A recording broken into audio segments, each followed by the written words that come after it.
Hey. Hey. Oof. Did you really love somebody who was absolutely nobody without you? You really want somebody like that? Somebody who falls apart when you walk out the door? You don't, do you? Yeah, it's a little something that Ms. Toni Morrison. Um, I hope all of you adorable dogs and bot kittens, hey, Sally, are having a fabulous now. I'm having fabulous now because you're here, so right on. And also because, oh my God, this book. So I'm actually not even going to go back far. Because Milkman somehow made it out of the hunt. He's, caught up with some people, as he's wont to do. And they got out of the woods. Everybody's friendly again. That's nice. And he's ready to go. So, because he's trying to get, let's remember, to the gold. You ought to have a rest before you go trotting off anywhere, Omar said, looking at him. Here's a nice lady up the road a ways. She'd be proud to take you in. The look in his eyes was unmistakable. Pretty woman, too. Real pretty. Burnell grunted and Milkman smiled. Hope she's got a gun, he thought. She didn't, but she had indoor plumbing and her smile was just like her name, sweet. As she nodded her head to Milkman's query about whether he could take a bath. The tub was the newest feature in this tiny shotgun house, and Milkman sank gratefully into the steaming water. Sweet brought him soap and a boar's bristle brush, and knelt to bathe him. What she did for his sore feet, his cut face, his back, his neck, his thighs, and the palms of his hands was so delicious he couldn't imagine that the love-making to follow would be anything but anticlimactic. If this bath and this woman, he thought, are all that come out of this trip, I will rest easy and do my duty to God, country, and the brotherhood of Elks for the rest of my life. I will walk hot coals with a quart of kerosene in my hand for this. I will walk every railroad tie from here to Cheyenne and back for this. But when the lovemaking came, he decided he would crawl. Afterward, he offered to bathe her. She said he couldn't because the tank was small and there wasn't enough water for another hot bath. Then let me give you a cool one, he said. He soaped and rubbed her until her skin squeaked and glistened like onyx. She put salve on his face. He washed her hair. She sprinkled talcum on his feet.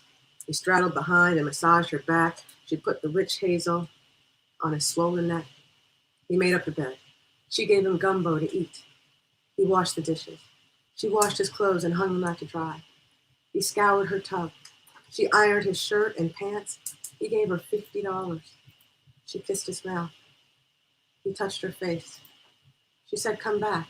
He said, I'll see you tonight.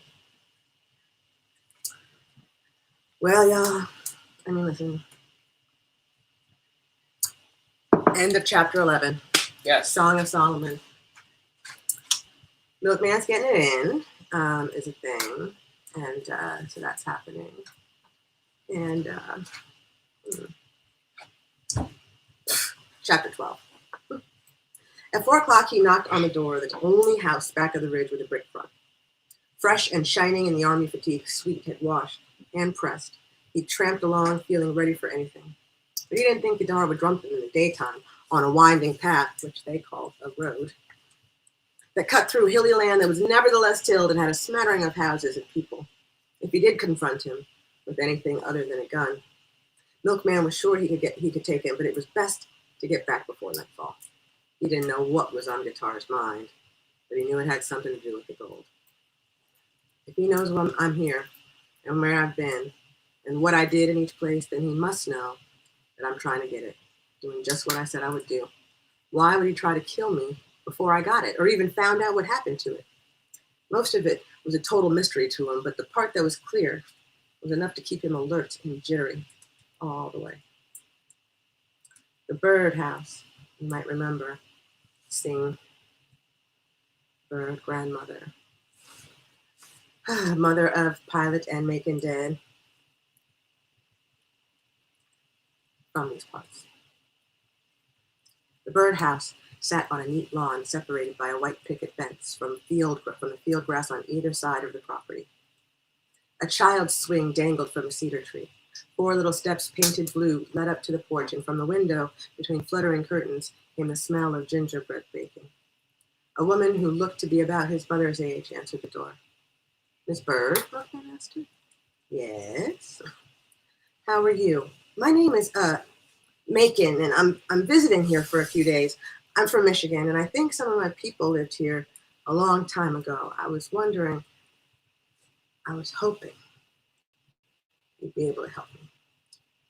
Help you what? She sounded arch, and Milkman had the distinct impression that this lady did not like the color of his skin. Find them, find out about them. We're all split up. My family and some folks in town thought you might know some of them. Who's that, Susan? Another woman's voice came from behind her. Somebody to see me, Grace. Well, why don't you ask him in? Don't make him state his business on the steps. Miss Bird sighed. Please come in, Mr. Macon. Milkman followed her into a pleasant living room, full up with sunshine. Excuse me, she said. I didn't mean to be rude. Please have a seat. She motioned to a gray velvet wingback chair. A woman in a 2-piece print dress came into the room, clutching a paper napkin in her hand and chewing on something. What'd you say? She addressed her question to Miss Bird, but ran inquisitive eyes over Milkman. Miss Bird held out a hand.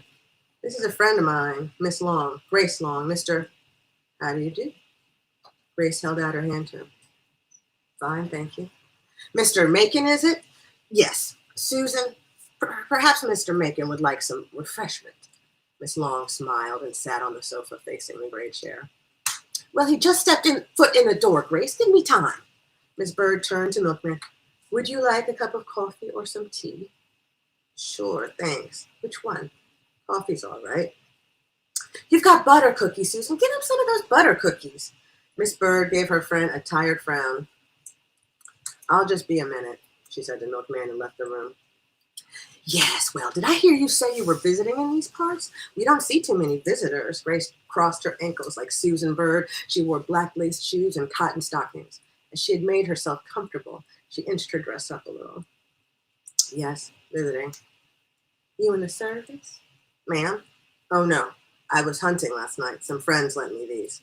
He smoothed the seams Sweet had made in the fatigues. Hunting? Oh, Lord, don't tell me you're one of them. I can't stand those hunting people. They make me sick, always prowling around other people's property. Day and night, they're shooting up the world. I tell my students, I'm a school teacher. I teach over at the normal school. Have you seen it yet? No, not yet. Well, there's nothing to see, really, just a school like any other, but you're welcome to stop by. We'd be pleased to have you. Where are you from again? Michigan. I thought so. Susan! She turned around. He's from up north! Then back to Milkman. Where are you staying? Well, nowhere yet. I just met a few people in town, and Susan Bird came in with a tray full of coffee cups and a plate of wide, pale cookies. He's from Michigan, said Grace. I heard him. How do you take your coffee? Black. Black? No cream or sugar at all? Asked Grace. Wish I could do that. Maybe I could get back into a 12. But it's never going to happen now. She pressed one hand on her hip and smiled at Milkman. What did you want to see me about? Susan Bird placed a mild but clear stress on the word me. I'm trying to locate anybody who might have known my grandmother. Her name was Singh. Grace clapped her hands to her mouth and gave a little squeal. Relatives! You all are relatives! Milkman put down his cup. Well, I'll be. Grace's eyes were lit and dancing. You've come to the right place, said Susan, but I doubt if I can help you any. What are you talking about, Susan? Your mother was named Singh, wasn't she? No, she wasn't, Grace. And if you let me finish a sentence, you might learn something you don't know, too. I thought you said my mother's name was Mary. M-A-R-Y, Mary. Well, excuse me. Susan turned to Milkman. My father, Crowell Bird, had a sister named Singh. That must be her. My grandmother Singh. Did she marry a man named... I knew there was somebody in your family named Singh. She didn't marry anybody that I know of, Susan interrupted them both. Oh, this is really something. A stranger walks right into your house and he's your own what? Cousin? I hate to say it, but this is a small world, isn't it? You have to come and you have got to visit my class, Mr. Macon. Milkman joined Susan Bird in ignoring Grace Long. Where did she live? The last time my father saw her, she was on a wagon headed for Massachusetts to a private school up there, a Quaker school. Your people Quakers? You never told me that. See, Mr. Macon, what your friends hide from you? I bet she'd hide you too. And she never married. Milkman couldn't take the time to acknowledge Grace's attention. Not anybody we heard of. After she went to that Quaker school, they lost track of her. I believe they tried to locate her mostly because my grandmother, her name was Hetty. She was so torn up about it. I always believed the same thing my father believed, that she didn't want to be found after she left that school. You know darn well she didn't, said Grace. She probably started passing like the rest of them, that's what. She leaned toward Milkman. There used to be a lot of that. And not so much these days, but there used to be a lot of them did it, if they could. She got a glance at Susan. If they could, like your cousins, Susan. They're passing now. Lila, John, I know John is, and I know he is. Everybody knows that, Grace. Mr. Macon doesn't know it. I saw John on the street in Mayville. Mr. Macon doesn't need to know it. He's not even interested. How do you know he's not? Because he said the woman he's looking for was his grandmother, and if she's his grandmother, she'd be too dark to... Susan Bird hesitated. Well, too dark to pass, wouldn't she? She flushed a little. Milkman ignored the question. And you say she lived in Massachusetts, right? Yes, Boston. I see. It looked like a dead end, so we decided to follow another line. Did you ever hear or know of a woman around here named Pilot? No, Pilot. Never. Have you, Grace? Grace shook her head. No, and I've been here most of my life. I've been here all of mine, said Susan. Both my parents were born here, and so was I. Never been farther away than St. Philip's County. I have people in South Carolina, but I've never even been to visit them. That's because they're passing, too, just like John. You couldn't visit them if you wanted to. Grace leaned over the plate of cookies and selected one. They're not the only family I have left. Susan was indignant. I hope not. It's such a sad thing, Mr. Macon, when you're left without any people to claim you. I keep up with my family. I'm not married, not yet anyway. But my family is very close. She gave him a meaningful look.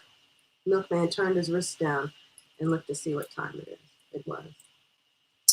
Oh, look at that, Grace pointed to his hand.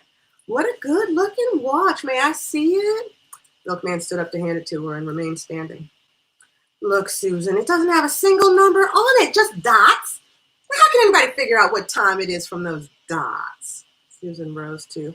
You ever been down here before, Mr. Macon? No. This is my first visit. Well, I hope it won't be a last. How long will you be here? Oh, I think I'll get on back tonight or tomorrow at the latest. He looked out the window. The sun was dropping. That soon. Why don't you give him something to take with him, Susan? Would you like to take some butter cookies with you, Mr. Macon? No, thank you. You'll be happy to have them later. The woman was wearing them down. He smiled, though, and said, if you like, I'll fix a little package for you. Okay, Susan? She left from the room. Susan managed a small smile. Wish you could stay and visit with us a while. Her words were as mechanical as her smile. So do I, he said, but, well, maybe I'll be back. That'd be nice. Sorry I couldn't be of any help to you. You have been, have I? Oh, sure. You have to know what's wrong before you can find what's right. She smiled a genuine smile then. It's important to you, is it? You find your people? Milkman thought about it. No, not really. I was just passing through, and it was just an idea. It's not important. Grace returned with a little parcel wrapped in white paper napkins. Here you are, she said. You'll appreciate this later on. Thank you. Thank you both. Nice meeting you and you. Whew. These ladies, they got all up in my body. Grace and Susan. Ooh. He left the house feeling tired and off-center. You think? I'll spend one more night here and then leave, he thought. The car should be fixed by now. By who? The random dude. Listen. No, there were random dudes outside the general store. who all hated him within an hour. But of course they're going to do his bidding. At least that's what he expects. Sorry, I'm just... He left the house, feeling tired and off-center. I'll spend one more night here and then leave, he thought. The car should be fixed now. There's nothing here to know. No gold or any traces of it. Pilot lived in Virginia, but not in this part of the state. Nobody at all has heard of her. And the Singh that lived here went to Boston, not Danville, Pennsylvania, and passed for white. His grandmother would have been too dark to pass. She had actually blushed. And so she discovered something shameful about him. He was both angry and amused and wondered what Omar and Sweet Vernell thought of Miss Susan Bird. He was curious about these people. He didn't feel close to them, but he did feel connected, as though there was some cord or pulse or information they shared. Back home, he had never felt that way, as though he belonged to any place or anybody. He'd always considered himself the outsider in his family, only vaguely involved with his friends, and except for guitar, there was no one whose opinion of himself he cared about. Once, long ago, he had cared what Pilot and Hagar thought of him, but having conquered Hagar and having disregarded Pilot enough to steal from her, all that was gone. So bizarre. All that was gone. But there was something he felt now here in Shalimar and earlier in Danville that reminded him of how he used to feel at Pilot's house. Sitting in Susan Bird's living room, lying with Sweet, eating with those men on Vernell's table, he didn't have to get over to turn on or up or even out. And there was something more. It wasn't true what he'd said to Susan Bird, that it wasn't important to find his people.